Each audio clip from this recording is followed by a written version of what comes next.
we maximize what is called neoteny. Neoteny is this phenomenon in which juvenile characteristics are retained into adulthood. And this is a particularly effective strategy in any situation where you're up against a kind of evolutionary bump in the road or barrier of some sort. Many species show a tendency toward neoteny, but it's very strongly expressed in human beings. For example, our hairlessness. We are like infants. All primates are born pretty much hairless, but we retain this hairlessness throughout life. The ratio of our skull size to body size is an infantile ratio. Compared to other primates, we look like the juvenile form. We never lose that. The extreme length of human childhood and adolescence is a kind of strategy so that a lot of developmental goings-on can occur outside the womb. I mean, you probably know that a deer or a calf is able to stand within hours of being born. A human infant, this is something they struggle to acquire in the first 18 months of life. What was it that promoted this neoteny? What was it that promoted our upright gait? What was it that promoted our acquisition of language? This is critical, and I'll talk more about this later. Language is the great divide between us and other species. Where it exists at all as a tendency in other species, it exists as a very rudimentary, unschooled tendency. In us, it has become almost the raison d'etre of our being. Physical evolution ceased in the human species when we began to elaborate languages and the technologies that follow upon them. We have designed a way around the slower than glaciers modification of species that exists where you have random mutations being acted upon by natural selective forces in the environment, until the invention of epigenetic, meaning non-genetic forms of coding, which means language, dance, theater, myth-telling, and so forth and so on. Until that great leap was made, we were as much an animal as any other animal on this planet. So what happened was this. The forests retreated. These environments where food had been very abundant became nutritionally stressed. The diet had to be expanded. The choice was simple: expand your diet or die. Well, now, it's interesting. Most animals have a very narrow range of foods which they will accept. This reaches its greatest expression in insects, which some of you may have learned as children, that if you find a caterpillar walking around on the ground and you just put it on the nearest plant, and by chance you chose the wrong plant, it will die rather than eat that plant. Insects are very, very food specific. Most animals are. Now, why is this? You would think that it would be a better strategy to be able to eat a lot of things. The answer is foods are chemically extraordinarily complex. And chemical complexity is another way of saying potentially toxic or mutagenic. And mutation is the undoing of any species or any adaptation. So there's an effort by organisms to avoid, it isn't a conscious effort, it's enforced by natural selection. There is a tendency to mitigate against animals with broad food tastes because they are exposed to so many mutagens. things which split chromosomes and damage genetic material. However, if you're faced with extinction, your back is already to the wall. You can see the grim reaper drawing near. So at that point, expanding diet becomes a perfectly credible strategy for survival. And this is what happened to these formerly arboreal apes, now descended onto the grasslands. They began to experiment with their diet. And in addition to the fruit that they had always eaten, they began to eat insects, they became carnivores, they began to evolve a hunting style. And I've personally observed in Kenya the food testing behavior of baboons, and I assume that it is very much analogous to the food testing behavior that went on in early proto-hominids and early human beings. The baboon will approach something, a potential food source, sniff it, look at it, place it in the mouth, but not swallow, sometimes for as much as a minute, and then either spit it out or swallow a small amount of it and then wait. And then if there's no immediate negative feedback from this, like vomiting or burning throat or constriction of mucus production in the throat or something like that, the food will begin to be accepted. In this grassland, which was nutritionally fairly tightly drawn, there wasn't an overabundance of food supply. There was, however, a parallel evolutionary event going on to the primate evolution.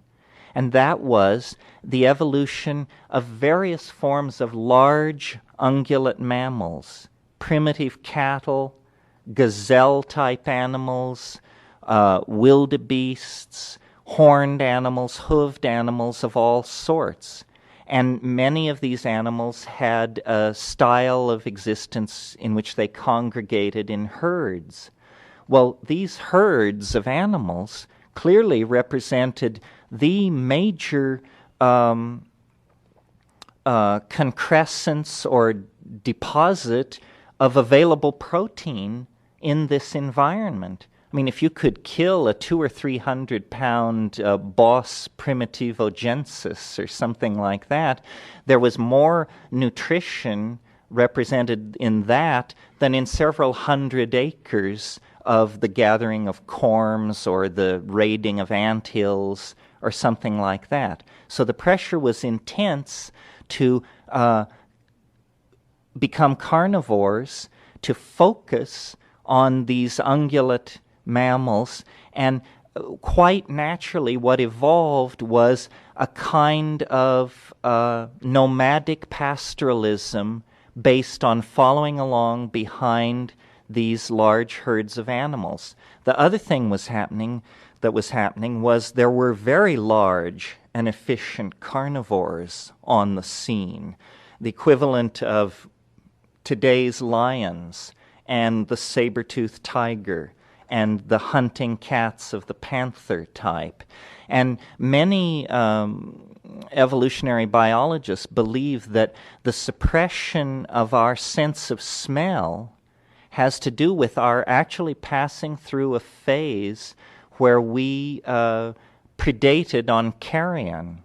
This is not a very pleasant thought, but what we were doing was letting the lions do the work, and then we were coming along with throwing sticks and rocks and things like this, driving the lions and the panthers off these fresh kills, and then eating this available meat. But it was pretty ripe in many cases, so there was pressure to suppress olfactory sensitivity. Now, in fairness to these complex issues, I should tell you that another school believes that it was our bipedal gait, that once we lifted up off our knuckles and literally got our nose off the ground, then there was a kind of atrophication of the olfactory senses. So these two theories compete. But whatever was going on, there was interest in these large herds of ungulate mammals moving across this grassland environment. And a whole host of animals were relating to them as the central source of protein. Not only the large cat predators, but also the wild dogs of many types, up to and including, the great timber wolf that has been extinct since the last glaciation, and then down to dingoes, jackals, hyenas, this sort of thing. So everybody was interested in these large herds of mammals. Well, a consequence of large herds of ungulate mammals are plenty of manure. Anybody who has been around cattle knows this. And here's where we begin to draw the circle of the plot tighter. Because manure, food that has passed through the double stomach of these kinds of animals, is the favorite medium for certain kinds of mushrooms. Mushrooms which are called coprophilic or coprolytic, meaning dung-loving mushrooms. This is the preferred medium for them to carry out their life cycle in.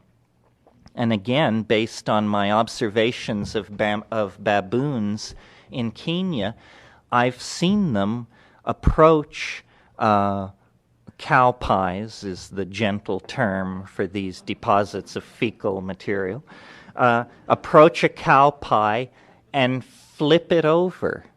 What they're doing is they're looking for grubs, beetles or immature beetle larvae. They understand then that the manure deposit is a vector for insect protein in this environment, and having a limited amount of energy, they look for food in the place where it's likely to be. However, by a marvelous coincidence or superb planning on the part of the extraterrestrials who rule the galaxy, you can sort of choose your poison. The lunatic fringe is not unrepresented. Good, good. Of which I number myself among them. Yes. So these coprophytic mushrooms, particularly Stropharia cubensis, which is the one that is pandemic, meaning occurs worldwide, I have seen them in the Amazon the size of dinner plates. I mean, you can't miss this thing.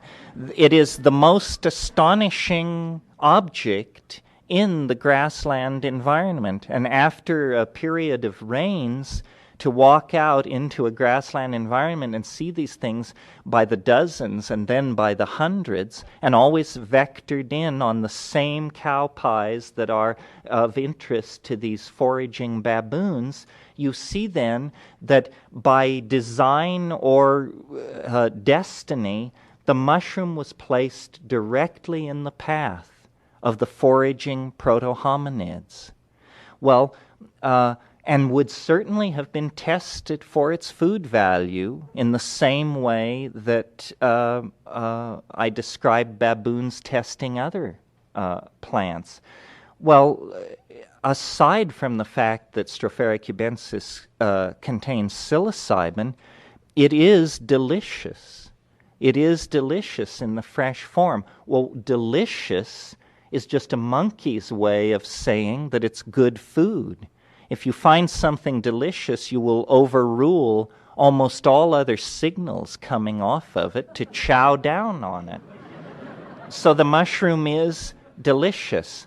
Well, what then are the possible consequences of the inclusion in the human diet of a psychoactive compound like psilocybin?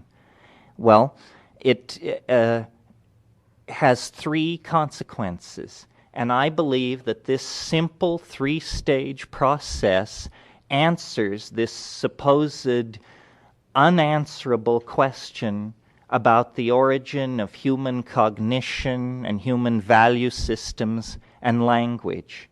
And it's very simple, it's easy to understand, it doesn't require a leap to faith. Let's hope I can remember it.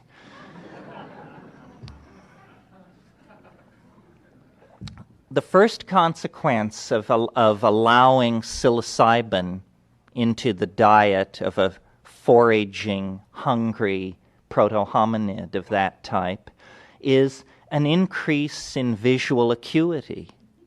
I don't think this is widely known. Since psilocybin is called a hallucinogen, people might imagine that, it distorts reality, or you can't see what's really in front of you. Well, that may be true on a dark night on a high dose, but that's not what I'm talking about. I'm talking about an animal which is foraging, eating insects, eating roots, eating whatever it finds, and including in that a small amount of randomly contacted psilocybin mushrooms. Roland Fisher, psychologist, physiologist at the National Institute of Health in the early 60s, gave psilocybin to thousands and thousands of people, and he studied the effect of low doses on vision. And he built an experimental apparatus which had two metal bars, which were ordinarily in parallel.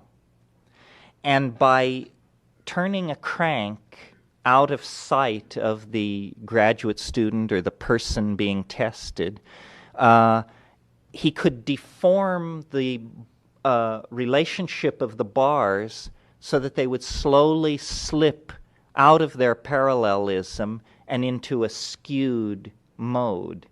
And this is very straightforward Psychology 1 perceptual kind of experiment. And he showed very conclusively with thousands of people that on small amounts of psilocybin, people could pick this up much more quickly. They were asked to push a buzzer when they thought that the two bars were no longer parallel. And the people who were very lightly stoned were consistently able to do this, to grok this, more efficiently than the people who had been given placebo. And Fisher, who was a kind of a gnome himself, said to me about this, he said, so you see, here's a case where taking a drug actually gives you better information about reality than if you hadn't taken a drug. Incontrovertible proof, scientific experiment, beyond argument.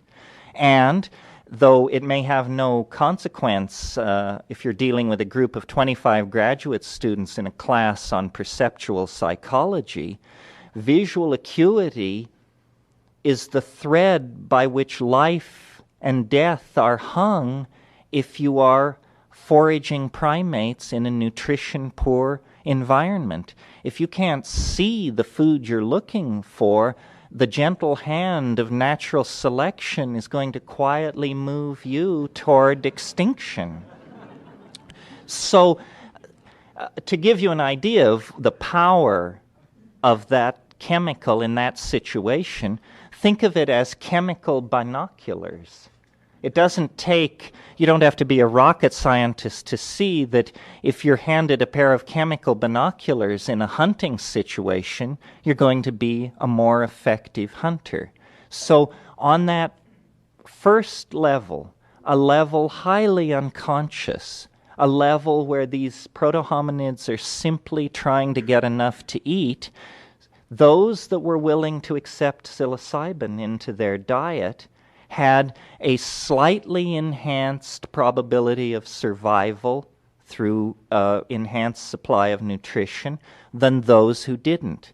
This is the first level on which the use of psilocybin would tend to outbreed the population that was not accepting it into the diet. Okay. As we all know, there's more to psilocybin than increased visual acuity. At slightly higher levels, still well below the level of an overt mind-boggling psychedelic experience, psilocybin causes what's called CNS arousal, central nervous system stimulation.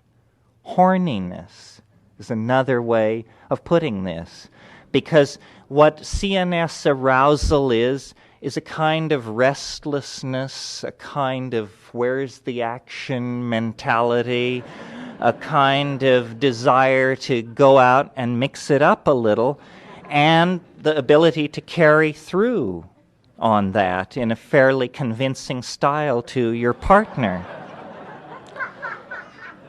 In the dry parlance of primatology, we call this increased frequency of copulation. And increased frequency of copulation means increased frequency of impregnation. I don't see how you could have that without the first. I mean, oven basters aside. So, increased frequency of impregnation means more offspring are being born to the population which is accepting the psilocybin into its diet. And more offspring is the key to evolutionary success and to running your evolutionary competitors right off the road into the ditch. That's the key thing. He who out-reproduces his competitors, or she, of course, who out-reproduces competitors, is going to find itself the dominant species in a given environment. So there's a two-step process where the first step reinforces the second step. We have more successful hunting, more frequent sexual activity, more food for the offspring, and the offspring are being raised by parents who have already accepted the mushroom as an item of diet and will pass that habit on to their children. So I'm sure, as you can see, it's beginning to push in a certain direction. Well, so fine, mushroom eating increases the success of proto-hominids, but how does it account for the emergence of the higher functions of the human cerebral cortex? Language, dance, art, poetry, song, symbolic activity of all sorts. What's going on there? Well, it is simply that if we now advance from the slight dose, we've advanced now to the moderate dose, if we now go on and imagine that people enjoyed this arousal, this social ambiance that attended upon including this item in the diet, there surely would have been reckless souls among them who would have followed Dr. Leary's advice that when in doubt, double the dose, right? Well, when you double the dose, uh, profound things happen which are not easily calculated from the previous state of mind, which was just simply a state of sleeplessness and restlessness. Hallucination and stimulation of the area of the brain that is called Broca's area, and that we now associate with the formation of language. Spontaneous glossolalia is a phenomenon of high-dose psilocybin use. Glossolalia is linguistic activity that seems to be not willed by the ego, but that is just simply an upwelling from the dynamics and architecture of the organism. And in our society, we're familiar with it as a phenomenon that has been appropriated by Pentecostal Christianity as a proof of the indwelling of the Spirit. But in fact, this phenomenon occurs in most societies throughout the world, and most societies associate it with an indwelling of spirit, whether they be Christian, Muslim, animist, or what have you. This spontaneous vocalizing of language-like activity is seen to be a sign of special characteristics, what anthropologists call election, shamanism, in other words, magic, the ability to cast spells, the ability to weave story. It's all tied into language. And it's just my personal opinion, but I would bet you, I don't know how we'd ever settle the bet, but I would bet you that language existed a long time before meaning, because it is intrinsically some kind of neurological release of the organism, and there can be syntax in the absence of language. As an example, me dingwa huadia vangalpai kektexi mi tichikipultong agmo hue zambo fwa hakti mi din dijikipihut. What this is instant art, you see, abstract art, because the human organism is brilliantly wired for small mouth noises. This is something that we can do for hours with very little. I'm the living proof of it. I want to beat you to the punch before someone points this out. Small mouth noises, our special province, and with it we weave meaning, we convey emotion, we convey anger, and eventually we recreate the entire world of our imaginations. I mean, this is what culture is a kind of coaxing into reality of the structures of the human imagination through the medium of language. And it begins as poetry and it ends as, structural engineering on the scale of the Golden Gate Bridge or something like that. Language. Language then sets us apart. And so it seems to me there is a direct linear descent through the use of this one particular psychedelic. It has to have been a grassland plant. It cannot require any preparation, even boiling or something like that, because we're talking about a level of human culture that is more naive than these processes that were added late. So it has to be commonly met with plant, a plant of the grasslands, a plant requiring no preparation other than that you eat it, and then it has to put in place a series of self-reinforcing positive feedback loops that lead to self-reflection. I think this is it, folks. I think this is where humanness came from. And when you realize that the straight people who've had the field all to themselves since Darwin, their best idea is that it was the coordination of the throwing arm, that it's the baseball pitcher who is the highest exemplar of what it is to be a human being, because as soft-bodied, weak primates, it was very important to us to keep our distance from these large animals as we stoned them to death. You didn't want to get within the sweep of tusk or claw as you were attacking these things. Well, I'm as fond of the lump-cheeked hayseed on the mound as anybody else, but I don't see him as the exemplar of humanity's march toward the unspeakable mystery of being.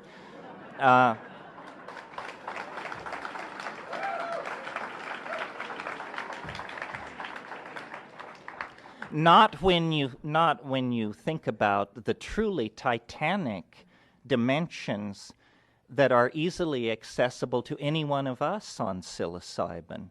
And we have, 10,000 years of human history, philosophy, art, science, and literature behind us.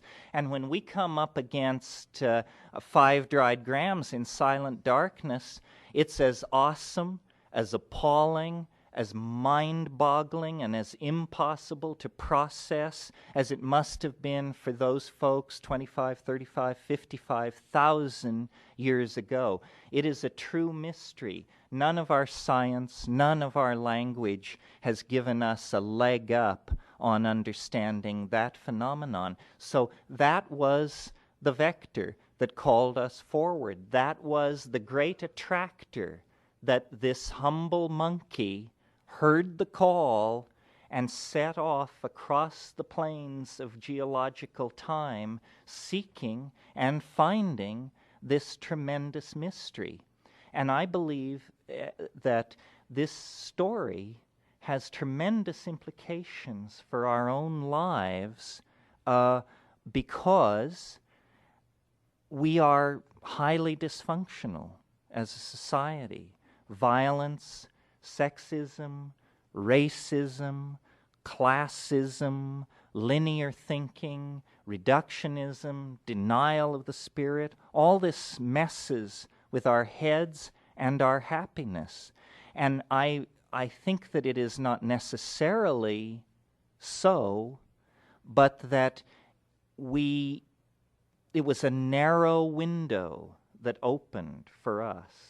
Because I am not suggesting that monkeys make fine company back as you look through the geological record. The fact of the matter is, male dominance hierarchies occur in primates right back to the squirrel monkey type. The primate style is a style of male dominance. But sometime, let's say 100,000 years ago to, let's say, 12 or 10,000 years ago, there was a chemical fix. There was an intervention in the ordinary hierarchy-forming tendency of these evolving primates, and we actually created not a matriarchy, not a shifting of one master for another, but a partnership society. We were actually able, by forming a kind of quasi-symbiotic relationship to these mushrooms, and it was a very interesting incipient symbiosis, you see. It was a symbiosis of proto-hominids, cattle, grasslands, and mushrooms. It was a at least three species symbiosis. We were able to create a partnership style of existence, which is the genesis point of our myths of paradise. This is why we have a nostalgia for paradise, a feeling that we fell into history, that there was once a golden age of balance and gender, reasonable gender dynamics and community and religion that was not simply moral prescriptions that cause neurosis, but an actual relationship to the living spirit of the planet. And this was achieved through psilocybin and through the lifestyle that it reinforced, because, recalling my little three-step process, the psychedelic aspect and the sexual arousal aspect were simply two ends of the same experience. The style of these early nomadic pastoralists into cattle was orgiastic, meaning everybody got together at the new and full moon and flopped in a heap. And these were groups of 70 or 80 people, small human groups. Now, what this was doing, this tendency toward group sexual activity, an orgy promoted by the psilocybin in the diet, what it was doing was it was interfering with the tendency to stress male lines of paternity. Because you can't know, in a society that has institutionalized orgiastic sexuality, men cannot know who their children are. Women know who their children are because they see the children come out of their bodies, and there's a bonding.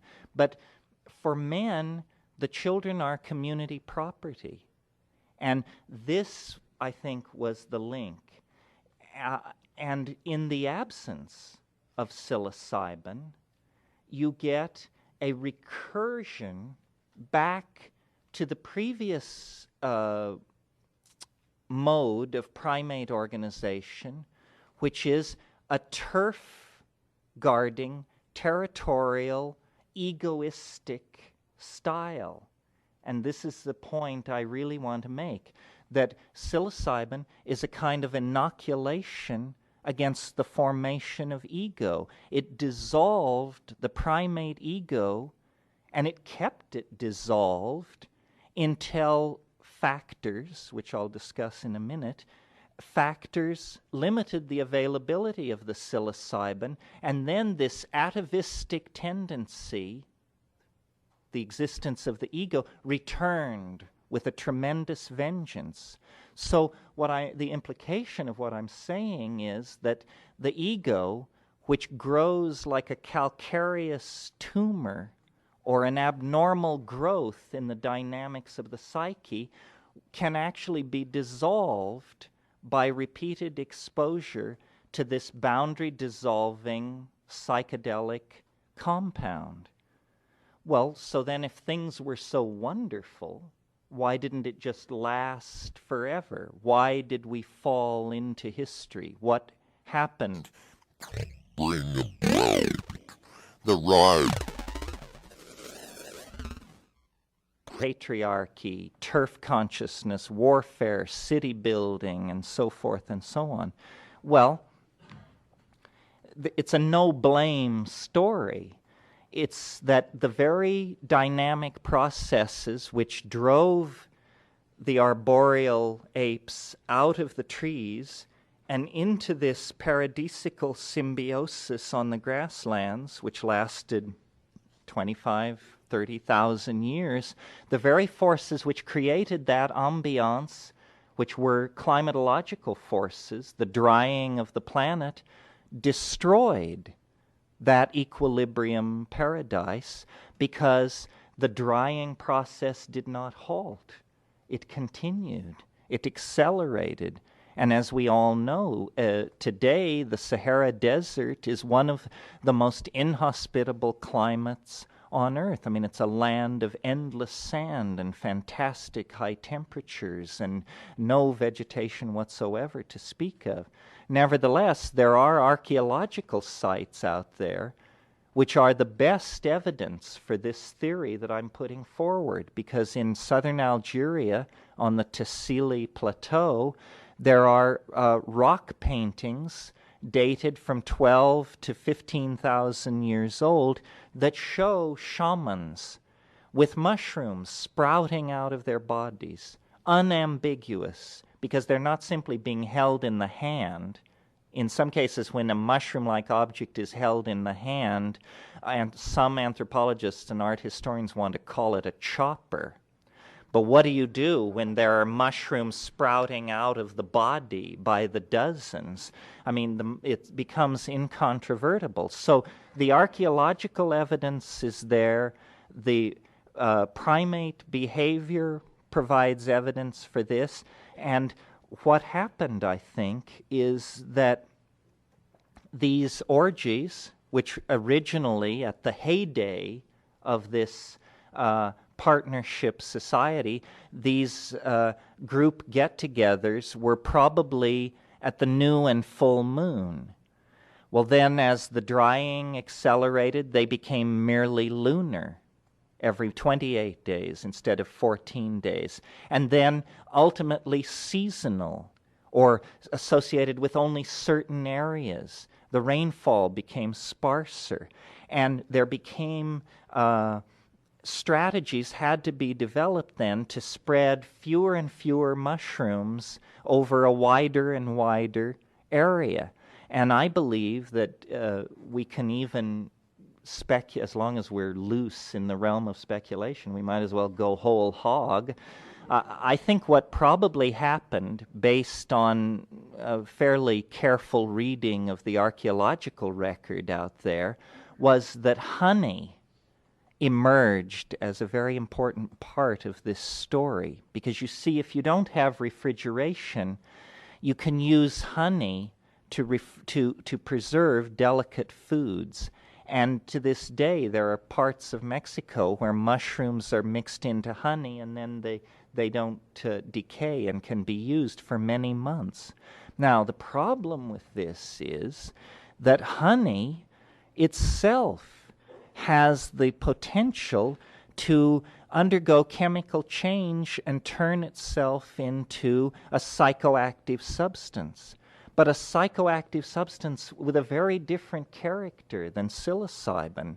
In other words, mead, alcohol, crude alcoholic beverages probably began with the fermenting of honey and fruit juices. Well, that puts you firmly in the domain of the messed up culture that we're in, because I told you what the qualities of psilocybin were: to promote visual acuity, sexual activity, religious experience, language. What are the qualities of alcohol? What does it do if viewed as a psychedelic drug? Well, it does two things. It lowers sensitivity to social cueing, and it empowers aggressive behavior. In other words, it makes you into a jerk. And, time spent in a busy singles bar on a Friday evening will convince you of the truth of this. And in a way, it's no joke. I mean, I think probably for 1,000 years, nobody got laid in Western civilization unless they were swacked, because people were so uptight on the natch, having imbibed this whole monotheistic moral trip, that unless they took a powerful drug which dissolved social inhibitions and empowered aggressive behavior, they weren't able to make a move. How many women can think back to their first sexual imprinting and realize that it occurred in an atmosphere of aggressive use of alcohol? I mean, this is almost the standard model. Maybe not so much anymore, but throughout the first 5 decades of this century, I think that would be a pretty fair statement. So, you see, drugs are like the invisible lenses through which we view reality. And no culture has been without them. It's just cultures accept some and repress others according to the particular cultural values which are trying to be conserved. The reason this is not simply armchair speculation among anthropologists is because we now are the inheritors of a planet which is dying under anesthesia. Our entire cultural crisis is predicated on the fact that we cannot feel or connect with the consequences of our history, that we have behaved very badly, we of the high-tech societies. We have trashed gender relationships. We have trashed Aboriginal societies. We have cut down the rainforests. We have robbed our own children of a future as rich as the future that we expect ourselves to enjoy. There isn't even a name for this sin where you destroy the opportunity of your own children. I mean, no society has been that perverse. And we're doing it under a massive infusion of alcohol laced with monotheistic moral propaganda. Well,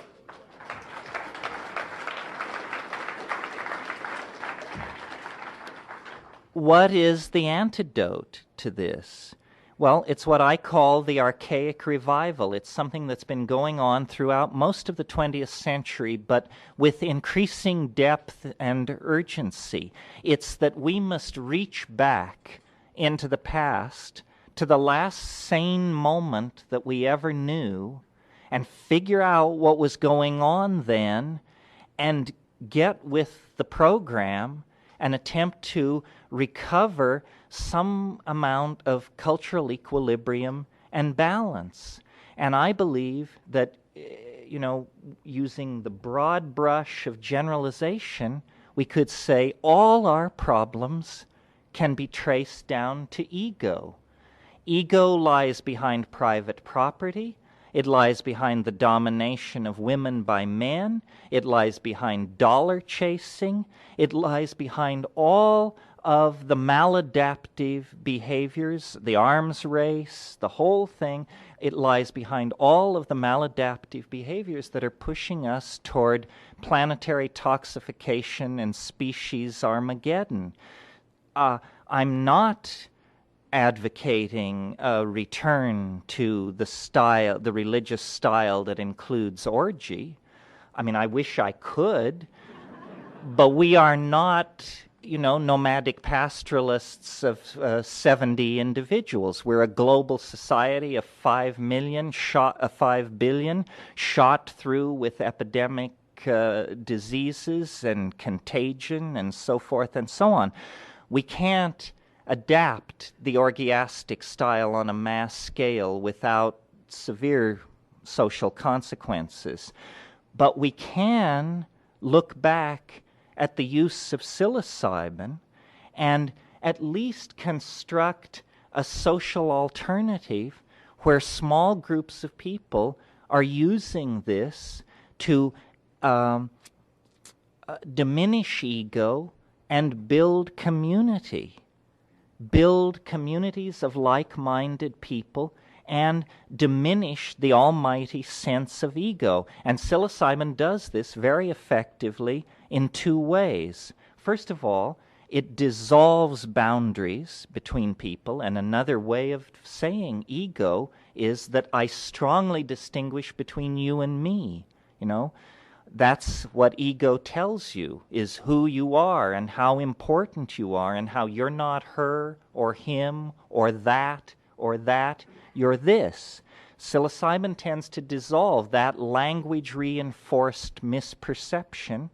And the other thing it does is it shows you that behind your eyebrows is a world richer by far than any of the crap that's being peddled on Rodeo Drive or Fifth Avenue in New York City or anywhere else. In other words, it shows you the pathetic nature of materialism by reintroducing you to the reality of the spirit, not as a religious abstraction that's used to beat you over the head to follow somebody's moral recipe, but as a felt experience of the indwelling of an extreme power, that a power that connects you to all the life of the past on this planet, to the planetary future, to the universe at large. So really, it's a rediscovery of our birthright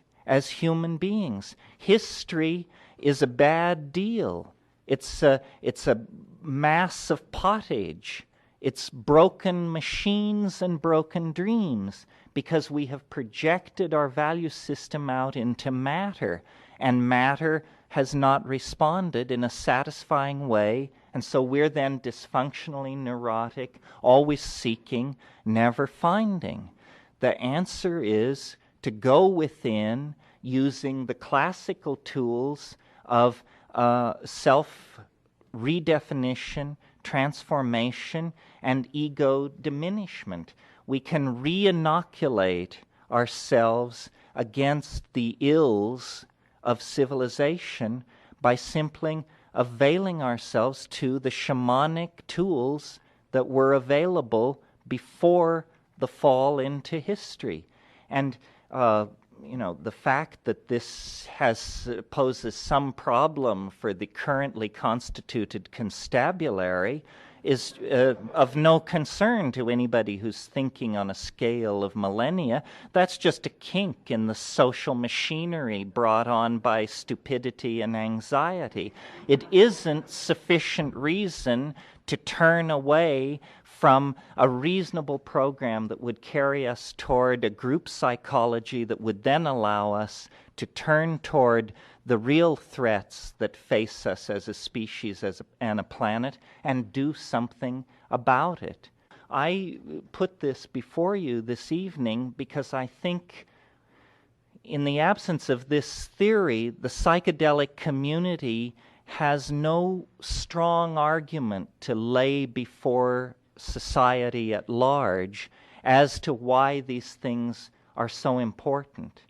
But if, in fact, these are the catalysts, these psychedelic compounds are the catalysts for everything that we call humanness, for the very basis of the notion of caring, altruism, civilization, community, if what lies behind these notions is a symbiotic relationship to psychedelic plants present in the environment, then the sooner we return to that mode, the sooner we can overcome the historical dysfunction that otherwise is a death sentence upon us.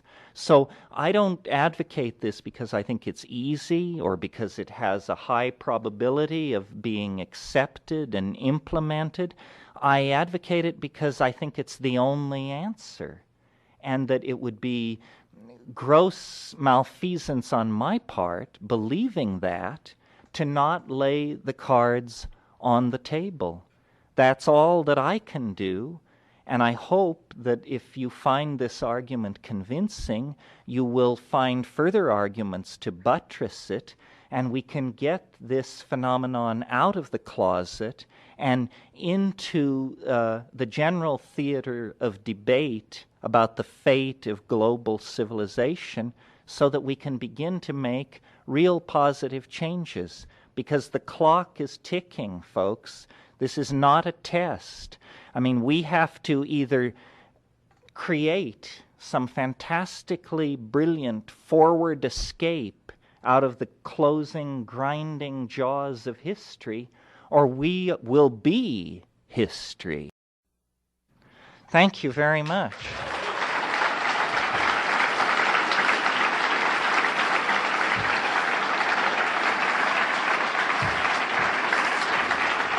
Thank you. Well, it's nice to be here. It's great to see so many people turned out for the Los Angeles Mycological Society.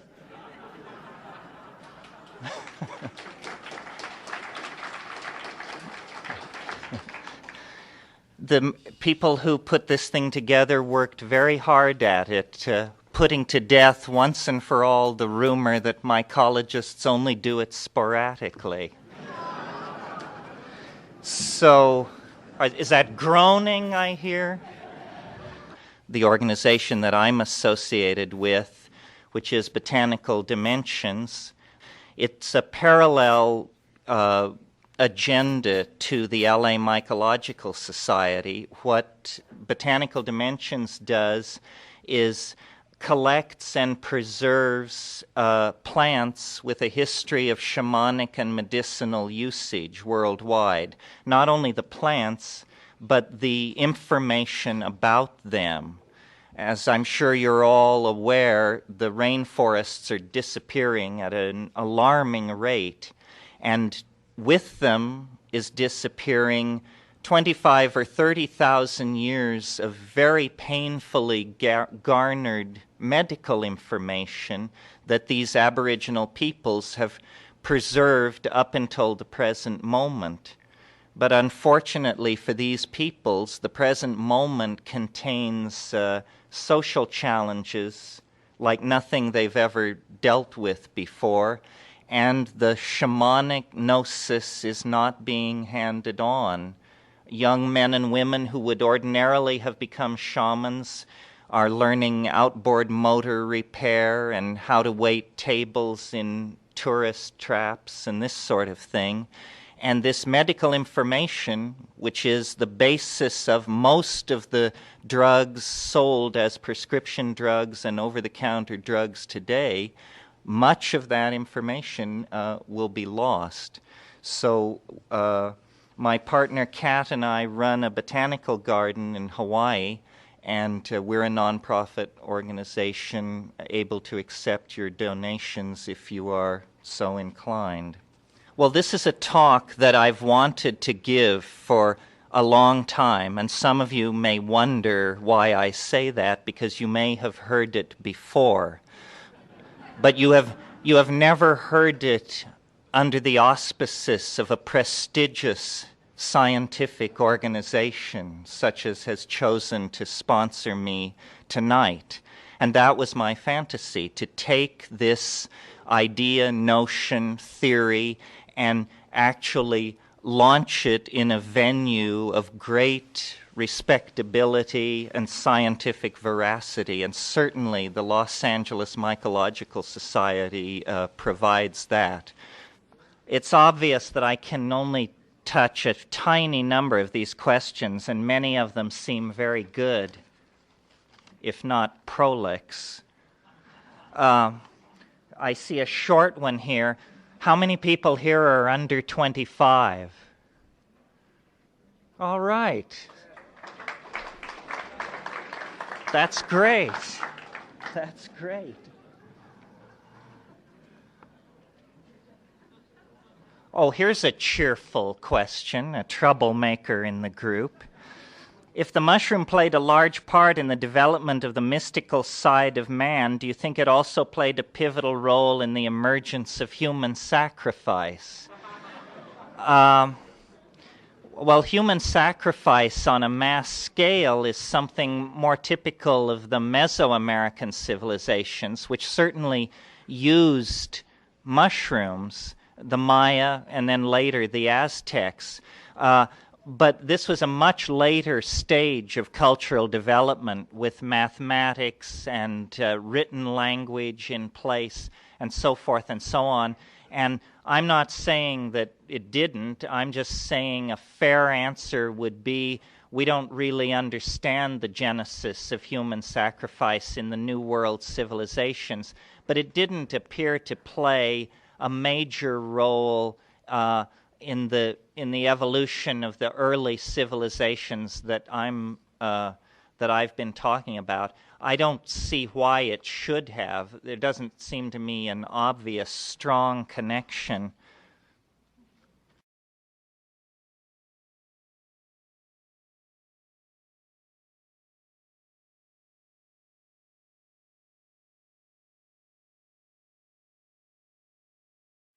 Let's see here.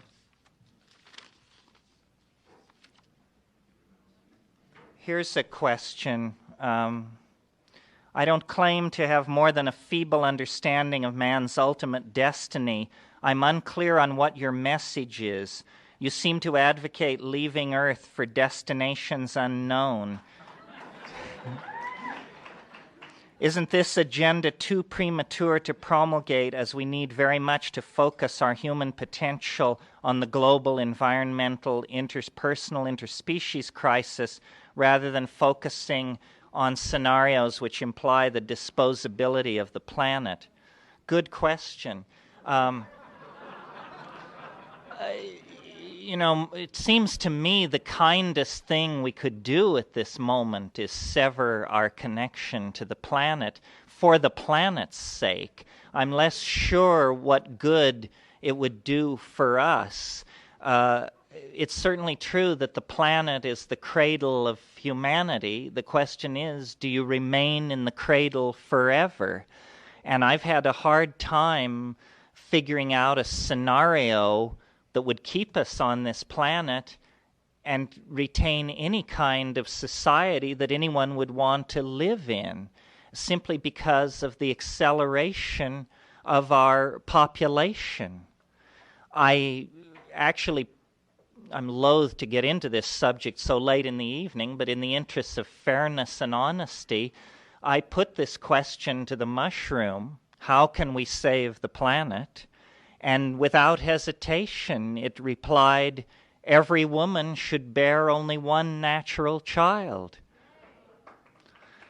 That's not my answer. That's Stropharia cubensis speaking. It would create a demographic collapse that would cut the population of Earth in half without war, disease, or forced migration in less than 40 years. It would also slice the population in half again in the next 40 years. We tend to think that there are no solutions, and yet here's a solution that requires the responsible action of female individuals, a group that has not yet waded in to the set of historical problems that we have inherited from the past. So if there is a tendency for men to stand in the way of solutions, and I'm not saying they do or they don't, here is a program that could be put in place that would have a radical impact on human destiny on this planet. I discussed this with demographers after the mushroom made this suggestion, and I learned an amazing fact. Some of you may know this. I certainly had never thought of it this way. A woman on the Upper East Side of Manhattan, or in Malibu, or in Scottsdale, in other words, one of these white, upper-class, college-educated, wealthy communities, a woman in that situation, if she has a child, that child will be between 800 and 1,000 times more destructive of the resources of the earth than a child born to a woman in Bangladesh or Pakistan or Zaire.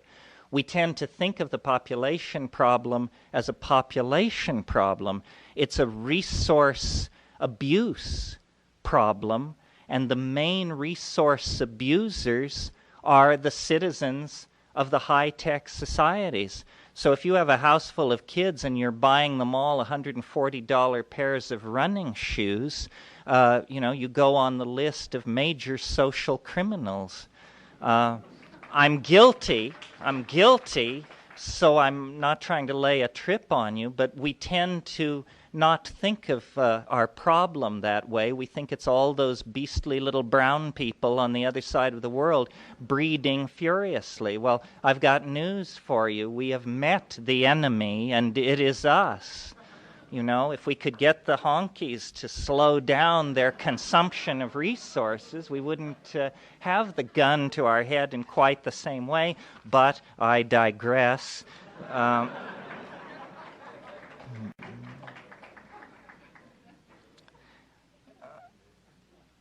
Within the last 25 years, there has been a quantum increase in the strength of cannabis. Has there been a corresponding intensification in psilocybin?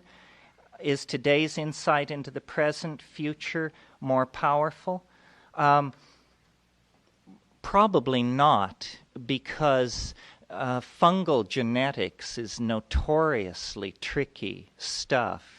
And as an ex-mushroom grower and the author of Psilocybin Mushroom Grower's Guide, I think what we call strain selection for psilocybin is a pretty rule of thumb kind of thing, while the cannabis botanists among us have worked a miracle on the scale of Luther Burbank's wilder endeavors. And we should take our hats off to them.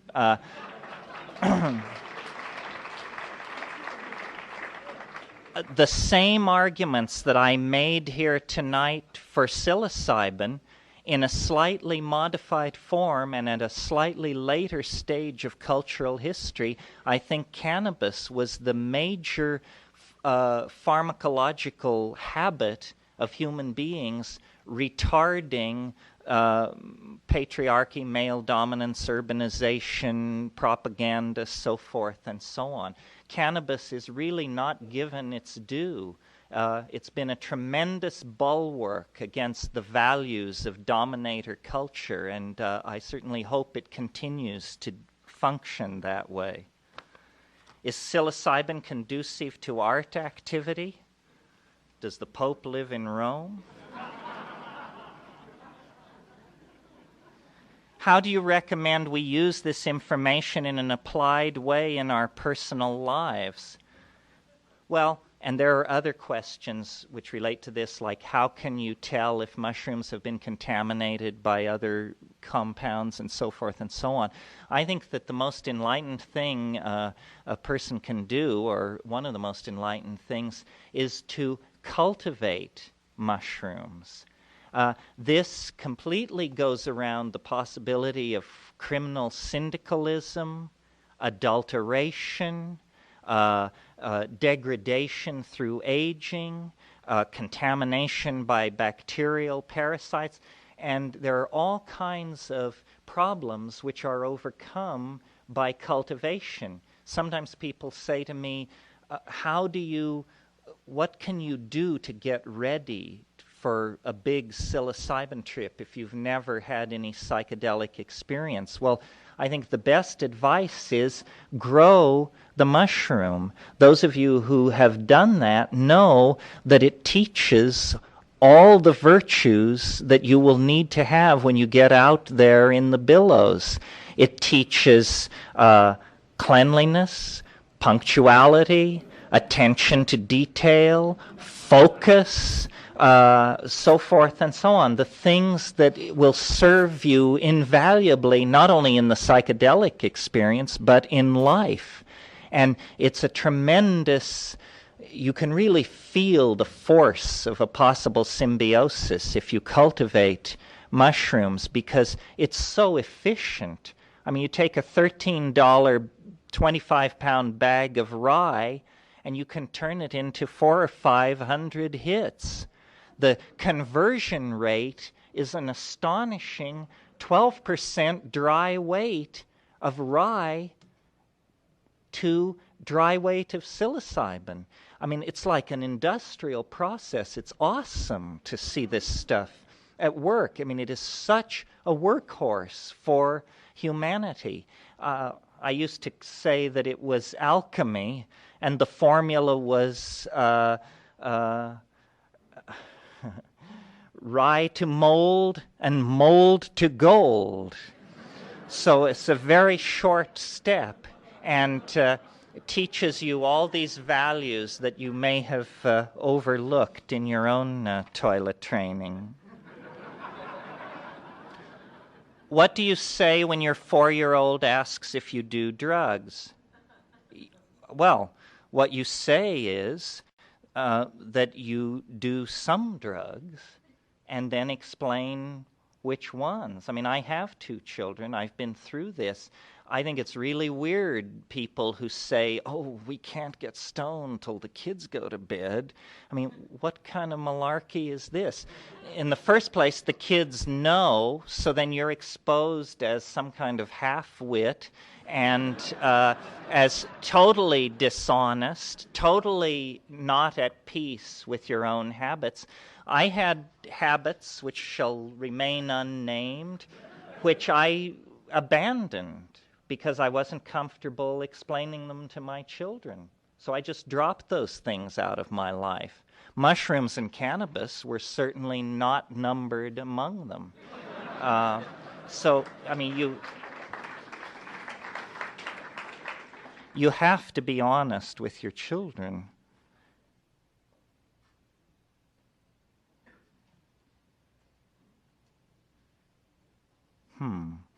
If psilocybin promotes language and diminishes ego, also a form of language, don't we then have something destroying what it creates or creating what it destroys? Is this a contradiction? Well, I'm not sure I buy into the notion that ego is a form of language. However, I sense the point in this question, because it's been suggested that language was created to lie. And is that really what we want to do with each other? But I think I don't really take that seriously. I think that truth-telling and truth withholding are a very delicate matter. You know, Winston Churchill said once, the truth is so precious that she must be accompanied everywhere by a bodyguard of lies. And I think that captures some of the paradoxical nature of language. Have you read the theoretical work by Julian Jaynes, The Origin of Consciousness in the Breakdown of the Bicameral Mind? What do you think of it? For those of you who haven't read it, this is a theory that until very recently, what we call the ego was actually a psychic function that had not yet been integrated in the Jungian sense into consciousness, so that as recently as 3,000 years ago, if somebody got into a tight spot, suddenly a voice would switch on in their head and say the equivalent of, get your ass out of there. And people interpreted this as the voice of God or a God. It was a higher function in the psyche that was only triggered by extreme stress. Well, then we actually assimilated this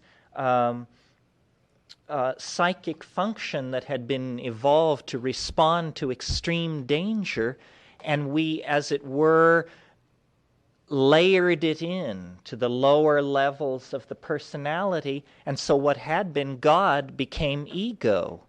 And this has happened, in Jaynes' opinion, around 1000 BC, just at the time when the last mother religions, the last goddess religions were dying out, and on the Greek mainland, Mycenaean piracy was taking over from Minoan partnership and mother goddess worship.